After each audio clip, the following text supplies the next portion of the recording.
সাল্লাল্লাহু আলাইহি ওয়াসাল্লাম বলছেন, দুনিয়ার ভিতরে এমন অনেক মানুষ আছে যারা আমি আল্লাহর রাসূলকে দেখানো ভালোবাসে, প্রকৃতপক্ষে তারা আমি আল্লাহর রাসূলকে ভালোবাসে না।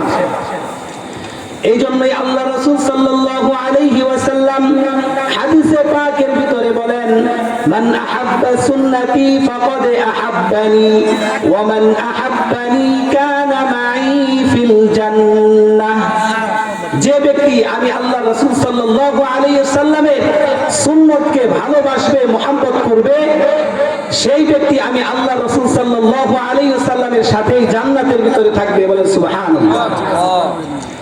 এখন দেখেন, আমরা আল্লাহ রাসূল সাল্লাল্লাহু আলাইহি সাল্লামকে ভালো না বেশে দেখা যাচ্ছে আমরা সব সময় গুনার কাজগুলো করি।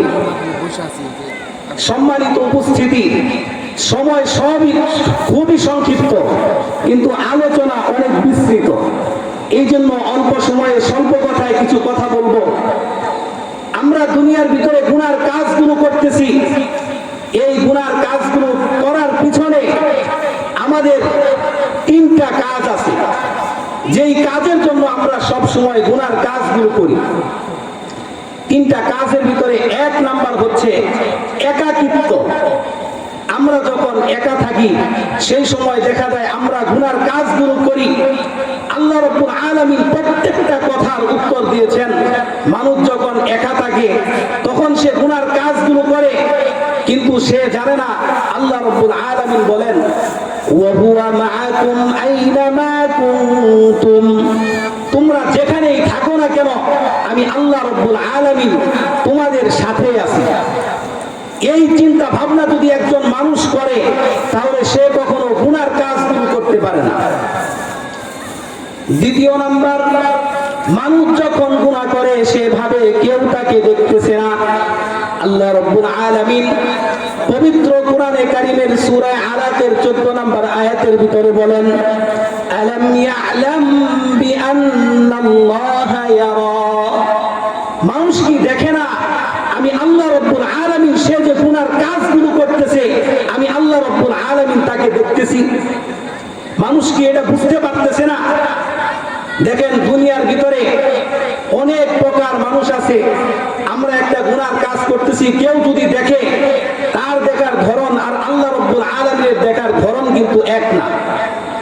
আল্লাহ রাসূল সাল্লাল্লাহু আলাইহি ওয়াসাল্লামকে আল্লাহ রাব্বুল আলামিন ডাক দিয়ে বলেন, হাবিব আমার দেখার ধরন কিন্তু দুনিয়ার মানুষের মতো না। আল্লাহ রাব্বুল আলামিন সূরা ফাজরের 14 নম্বর আয়াতের ভিতরে বলেন, ইন্না রাব্বাকা লাবিল মিরসাদ। আল্লাহ রাব্বুল আলামিনের দেখার ধরন ওইরকম না। আল্লাহ রাব্বুল আলামিন মানুষের দিকে এক তাক করে তাকিয়ে থাকেন। এই জন্যই এই মিরসাদ বলা হয়। শিকার যখন করে শিকারে কিন্তু অন্য দিকে তাকায় না। যদি বাঘ শিকার করে তাহলে তার দিকে এরকম ভাবে তাক করে থাকে, সে একটু নাড়াচাড়া করে না, কারণ সে যদি নাড়াচাড়া করে তাহলে এই বাঘটাই চলে যাবে। এই জন্য একভাবে তাকিয়ে থাকে। একবার চিন্তা ভাবনা করেন, মানুষের যদি এই গুণ থাকে, সে বাঘ শিকার করতেছে কিন্তু তার তাকানোর ধরন এমন ভাবে শিকার করতেছে যে বাঘও টের পায় না, তাহলে আল্লাহ রাব্বুল আলামিন আমাদের দিকে তাকিয়ে থাকেন, আমরা গুনার কাজগুলো করি, সে কিভাবে তাকিয়ে থাকে? শুধু তাই নয়, মানুষ ভাবে আমি গুনাহ করতেছি কিন্তু কেউ জানতেছে না। আল্লাহ রাব্বুল আলামিন সূরা গাফিরের 19 নম্বর আয়াতের ভিতরে বলেন, ইয়ালামু খাইনাতাল আ'য়ুনি ওয়া মা তুখফিস সুদূর। মানুষ চোখের কি খেয়ানতগুলো করতেছে, তার অন্তরের ভিতরে কি আছে, আল্লাহ রাব্বুল আলামিন সবকিছু জানেন। সবকিছু আল্লাহ রাব্বুল আলামিন জানেন। আল্লাহ রাব্বুল আলামিন আমরা দুনিয়ার ভিতরে গুনার কাজগুলো করতেছি, এই জন্য আল্লাহ রাব্বুল আলামিন আমাদের সাথে অনেকগুলো সাক্ষী রেখে দিয়েছেন। আমরা চিন্তা ভাবনা করতেছি দুনিয়ার ভিতরে আমরা গুনাহ করব, আবার আল্লাহ রাব্বুল আলামিনের জান্নাতেও যাব, এটা কিন্তু সম্ভব না। আমরা গুনার কাজগুলো করতেছি, আমরা বুঝতেছি, আমরা ভাবতেছি যে আল্লাহ রাব্বুল আলামিনের কাছে পার পেয়ে যাব, এটাও কিন্তু সম্ভব না। আল্লাহ রাব্বুল আলামিন প্রত্যেকটা মানুষের সাথে সাথে 8টা সাক্ষী রেখে দিয়েছেন। আল্লাহ রাব্বুল আলামিন পবিত্র কোরআনে কারীমের সূরা ইয়াসিনের ভিতরে বলেন, আল-ইয়াউমা নাখতিমু আলা আফওয়াহিহিম ওয়া তুকাল্লিমুনা আইদিহিম ওয়া তাশহাদু আরজুলুহুম বিমা কানু ইয়াকসিবুন।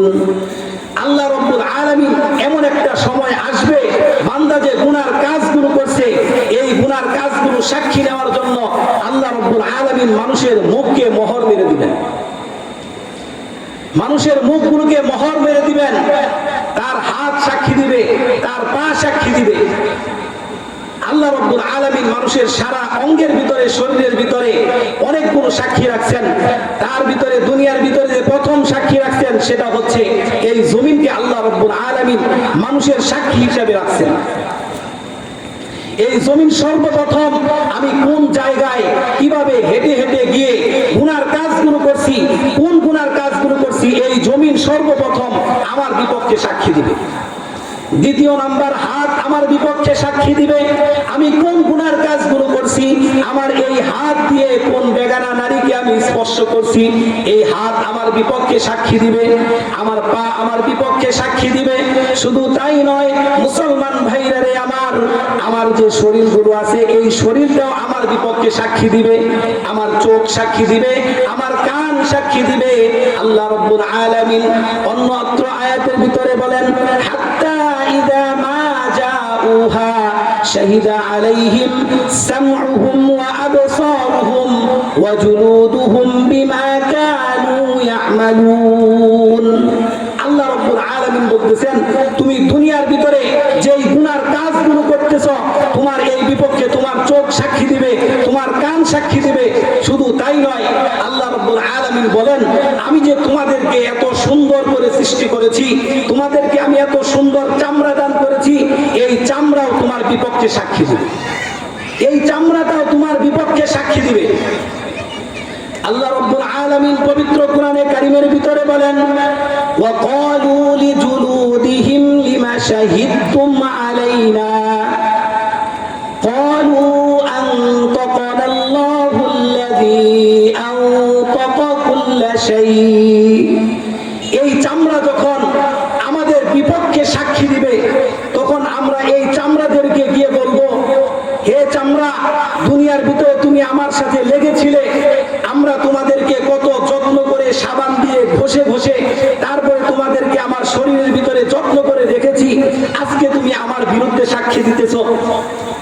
চামড়া তখন বলবে, ক্বালু আনতাকানা আল্লাহুল্লাযী আনতাকা কুল্লা শাই। চামড়া তখন আমাদের বিরুদ্ধে সাক্ষী দিয়ে বলবে, হে মানুষ, যে আল্লাহ তোমাদেরকে কথা বলার বাক শক্তি দান করেছেন, সেই আল্লাহ রাব্বুল আলামিন আমাকেও আজকে তোমার বিপক্ষে কথা বলার শক্তি দান করেছেন। তাহলে কোন চামড়াকে আজকে আমরা এরকম ভাবে ঘষে ঘষে পরিচ্ছন্ন রাখলাম? চিন্তা ভাবনা করেন, এই গুনার কাজগুলো করার কারণে এই চামড়া আমার বিপক্ষে সাক্ষী দিবে। সবচাইতে বড় সাক্ষী যেটা আমাদের ভিতরে আল্লাহ রাব্বুল আলামিন রাখছেন, আল্লাহ রাব্বুল আলামিন দুইজন ফেরেশতাকে রাখছেন, কিরামান কাতিবিন। আমি যেই গুনার কাজগুলোই করি না কেন তারা সাথে সাথে লিখে ফেলতেছে। এদের কাছ থেকে আমরা কিভাবে পার পাবো? সম্ভব না ভাই, তাদের কাছ থেকে পার পাওয়া কোনোভাবেই সম্ভব না। সবচেয়ে বড় সাক্ষীটা আল্লাহ রাব্বুল আলামিন যেটা রাখছেন সেটা হচ্ছে মানুষের আমলনামা। আমলনামা যখন মানুষদেরকে তার বাম হাতে দেওয়া হবে, বলা হয়েছে যাদের আমলনামা যার বাম হাতে দেওয়া হবে তার কোনো উপায় থাকবে না। আমলনামা যদি একবার বাম হাতের ভিতরে এসে পড়ে তাহলে আমাদের কার উপায় নেই। আল্লাহ রাব্বুল আলামিন পবিত্র কোরআনে কারীমের ভিতরে বলেন, ওয়া আম্মা মান উতিয়া কিতাবাহু বিশিমালিহি ফায়াকুলু ইয়া লাইতানি লাম উতা কিতাবিয়াহ। আল্লাহ রাব্বুল আলামিন বলতেছেন, যখন আমলনামা মানুষের বাম হাতে দেওয়া হবে, মুফাসসিরে কিরাম তাফসীর করছেন, এই আমলনামা বাম হাতে দেওয়া হবে এরকম ভাবে না দুনিয়ার ভিতরে একজন মানুষ আরেকজন মানুষকে দান শ্রদ্ধা করতেছে। যখন আমরা একজন মানুষের কাছে দান শ্রদ্ধা চাই, সে সামান থেকে আমার কাছে দেয় যে ভাই মসজিদের জন্য 5 টাকা 10 টাকা আপনার কাছে দান করলাম। মুফাসসিরিনে কেরাম বলেন যখন মানুষদের আমলনামা তাদের বাম হাতে দেওয়া হবে, তারা এরকম ভাবে পিছন দিয়ে হাত দিয়ে তারা এই কলিজা ছিদ্র করে তারপর তাদের হাতের ভিতরে তাদের আমলনামা দেওয়া হবে। তারা তখন বলবে যে হায়, এই আমলনামা যদি আমাকে না দেওয়া হতো, ওয়ালাম আদরি মা হিসাবিয়া, আমি যদি হিসাব সম্পর্কে না জানতাম, ইয়া লাইতাহা কানাতিল কাদিয়া, আমার মৃত্যুই যদি শেষ হয়ে যেত, মৃত্যু পর্যন্তই যদি আমার সব কিছু শেষ হয়ে যেত, ইয়া লাইতাহা কানাতিল কাদিয়া মা আগনা আন্নি মালিয়া, আমার সম্পদ আমার কোনো কাজে আসলো না। দুনিয়ার ভিতরে আল্লাহ রাব্বুল আলামিন আমাকে এত সম্পদ দান করেছিলেন, এই সম্পদ আমার কোনো কাজেই আসতেছে না, এই সম্পদ আমার কোনো কাজে আসতেছে না, কোনো লাভ হবে না। মা আগনা আন্নি মালিয়া হালাকা আন্নি সুলতানিয়া, দুনিয়ার ভিতরে আল্লাহ রাব্বুল আলামিন আমাকে বাদশাহী দান করেছিলেন, টাকা পয়সা দান করেছিলেন, কিন্তু আমি এই টাকা পয়সার বিনিময়ে আমার বিপক্ষে যে কাজগুলো মানুষ করেছে টাকা পয়সা দিয়ে আমার পক্ষে নিয়ে আসছি। কিন্তু আল্লাহ রাব্বুল আলামিন হাসরের ময়দানের ভিতরে যখন মানুষের আমলনামা বাম হাতে দিবে, তখন মানুষের এই ধন সম্পদ অর্থ সম্পদ কোনোই কাজে আসবে না, কোনো কাজে আসবে না। মা আগনা আন্নি মালিয়া হালাকা আন্নি সুলতানিয়া খুযুহু ফাগুল্লু, আল্লাহ রাব্বুল আলামিন বলবেন তাকে ধরো এবং বেরি করাও, সুম্মাল জাহিমা সাল্লু, এবং তাকে জাহান্নামের ভিতরে নিক্ষেপ করো। বলে নাউযুবিল্লাহ, বলা হবে তাকে জাহান্নামের ভিতরে নিক্ষেপ করো। শুধু তাই নয়, সুম্মা ফি সিলসিলাতিন দারউহা 70 যিরাআন ফাসলুকু, তাকে এরকম ভাবে 70 গজ লম্বা একটা শিকল দিয়ে তাকে বাঁধা হবে। এই 70 গজ যে লম্বা শিকল দিয়ে বাঁধা হবে, সেটার তাফসীর মুফাসসিরে কেরাম ইবনে আব্বাস রাদিয়াল্লাহু তাআলা আনহু তাফসীর করেছেন। তিনি বলেন এই লম্বা শিকলটা কেমন হবে? এই লম্বা শিকলটা হবে তসবির দানার মতো, যার একটা দানার থেকে আরেকটা দানা অনেক বেশি বড় হবে। এই তসবির দানার মতো যখন হবে, সেটা পিছন এই দিক থেকে পিঠ দিক দিয়ে মানুষের সামান দিক দিয়ে ঢুকিয়ে দেওয়া হবে, সামনের দিকে টানতে টানতে মুফাসসিরিনে কেরাম বলেন এই টান দেওয়ার সাথে সাথে মানুষের কলিজা সহ বের হয়ে যাবে। এই পরিমাণ কষ্ট দেওয়া হবে যদি আমলনামা মানুষের বাম হাতের ভিতরে দেওয়া হয়। চিন্তা ভাবনা করেন, এই আমলনামা যদি আমাদের বাম হাতে দেওয়া হয় তাহলে আমাদের কি উপায় হবে? আল্লাহ রাব্বুল আলামিন পবিত্র কোরআনে কারীমের ভিতরে বলছেন যে এই আমলনামা যখন মানুষের বাম হাতের ভিতরে দেওয়া হবে, তখন তারা এরকম ভাবে থরথর করে কাঁপতে থাকবে, থরথর করে কাঁপতে থাকবে। তখন সে বলতে থাকবে হায় আফসোস, হায় আফসোস, এই আমলনামা আমার বাম হাতের ভিতরে দেওয়া হয়েছে। আমলনামার ভিতরে দুনিয়ার ভিতরে থাকা অবস্থায় আমি যা কিছু করছি সব কিছু এই আমলনামার ভিতরে লেখা হয়েছে, কোনো কিছুই বাদ নাই। সুতরাং আল্লাহ রাব্বুল আলামিন যেন আমাদের সকলকে আমরা যেন আল্লাহ রাসূল সাল্লাল্লাহু আলাইহি সাল্লামের সুন্নাত মোতাবেক চলতে পারি এবং আল্লাহ রাব্বুল আলামিনের হুকুমগুলো মানতে পারি। আল্লাহ রাসূল সাল্লাল্লাহু আলাইহি সাল্লাম এবং আল্লাহ রাব্বুল আলামিন যে কাজগুলো আমাদেরকে করতে বলছেন সেই কাজগুলো যেন সঠিকভাবে করতে পারি এবং আল্লাহ রাব্বুল আলামিন যেন আমাদের সকলকে আমাদের আমলনামাগুলো ডান হাতে দেন। আল্লাহ রাব্বুল আলামিন আমাদের সকলকে তৌফিক দান করুন। ওয়া আখিরু দাওয়ানা আনিল হামদুলিল্লাহি রাব্বিল আলামিন। আসসালামু আলাইকুম ওয়া রাহমাতুল্লাহি ওয়া বারাকাতুহু।